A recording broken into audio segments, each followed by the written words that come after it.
Hello there, it's Paul here and welcome along everyone. This is my mini series on what some would call the scary skew. Hopefully this will get you inspired to, if you don't currently use the skew and you own one, to get it off the rack and use it.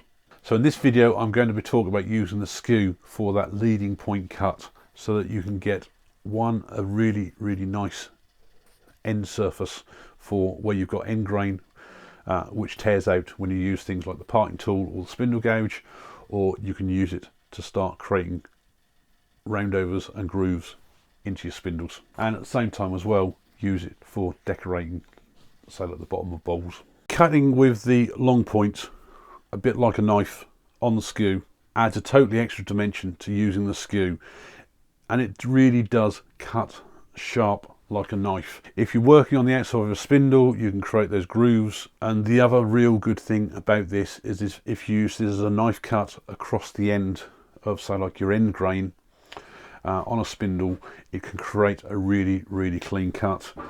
If you try to go through, often not with the parting tool on the end, you'll often get lots of tear out, where because you're cutting through the fibres with such a fine point, it actually slices through the fibres nicely and creates much better finish.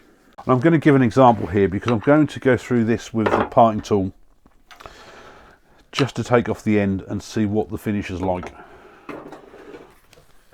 and it will probably leave a fairly rough finish, but I'll just ride the bevel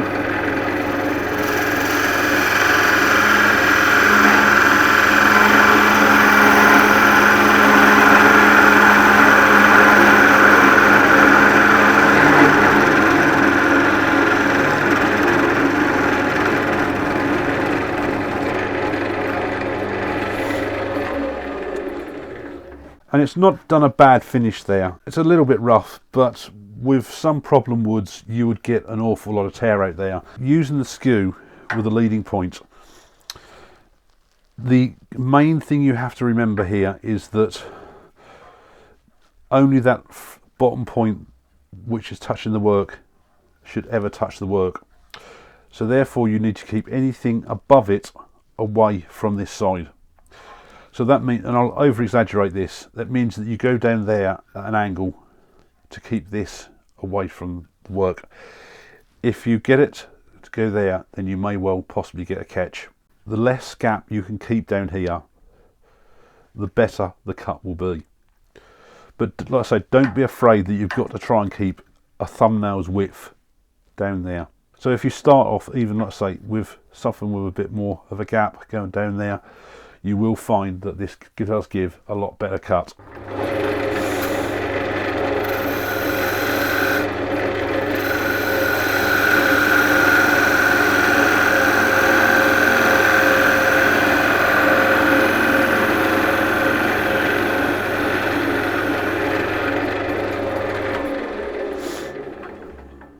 Like I said, the only downside on this is that with a parting tool I could go anywhere in the work I liked.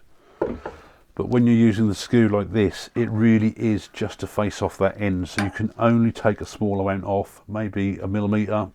It really probably depends on what the wood is like, but hopefully you can see there I have a lot cleaner finish. Now the other thing, as I was saying before, you can create those grooves, whether it be for marking your work or just putting grooves in, and I'll put a series of grooves in here so that you can just see how quick and easy this is. And it is just put it on the work, lift the handle up, and depending on how deep you want your groove. So to the work, lift the handle up,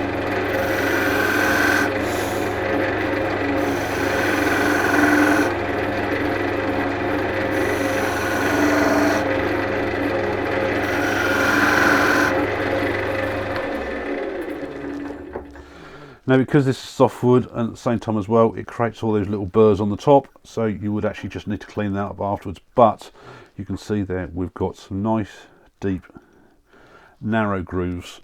Now of course also with the point you can do shaping. If you've watched some of my other videos where I've done things like the finials, you can create those beads on the edge there. And again, it's very much like when you do the planing cut, just watching out what you do with the edge. I need to make sure that I keep the rest of this away from the work so that I'm only cutting with a point. There's no riding the bevel, and again it gives that clean cut through the wood, but it does require a bit more tool control to make sure you get those curves as accurate as possible. So I'll just create some curves across here and hopefully you can just see how easy this is.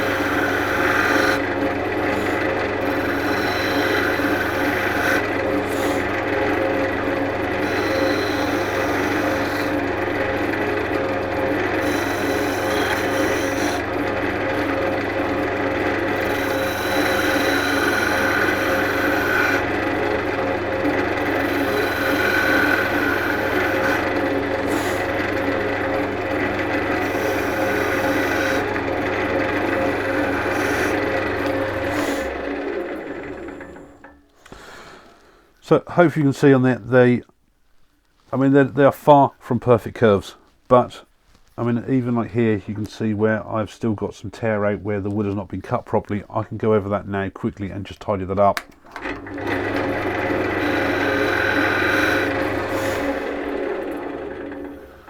One little cut and that's took that all away. And there's no tear out on there whatsoever. It's as clean as you like. So the real practice here is the getting that curve. So hopefully you can see there how easy it is to cut using the point, and it has some brilliant results on it.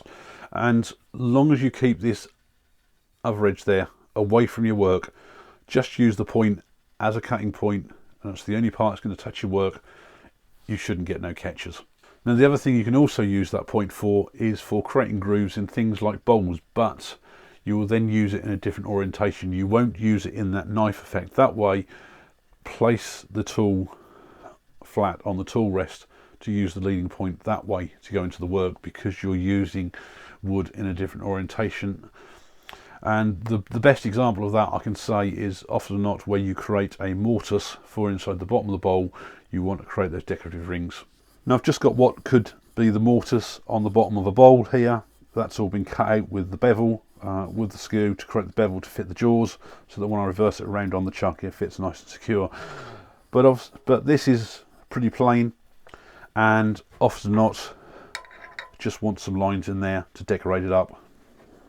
And just as I say, placing the skew on there, I would certainly say have this at about centre point of the work. You don't want to be below the centre and have the point upwards, because otherwise you are going to dig in the work. So it's more of a scraping position, even though you're just using the point. Whereas when we were doing the cut on the top, you were actually cutting into the wood. If you did that here, you are likely to get a catch. So have the tool flat and to push the point into the wood.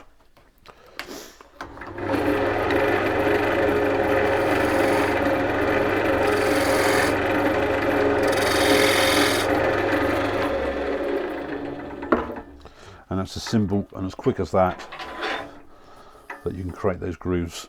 Now hopefully this video has inspired you to get that skew off the rack if you don't use the skew, or if you don't use it very often. Hopefully you can see how versatile the skew is. It really is, when you get used to it, one of the best tools you can possibly have on your rack, and it is also the go-to tool for me if I can safely use it on a piece of work, because it's such a pleasure to use when it works right. Yes, of course, we all get catches, and I don't care really how much experience you have, there will be times we will all probably get a catch, and it's often not just a lack of concentration. Thanks a lot for watching.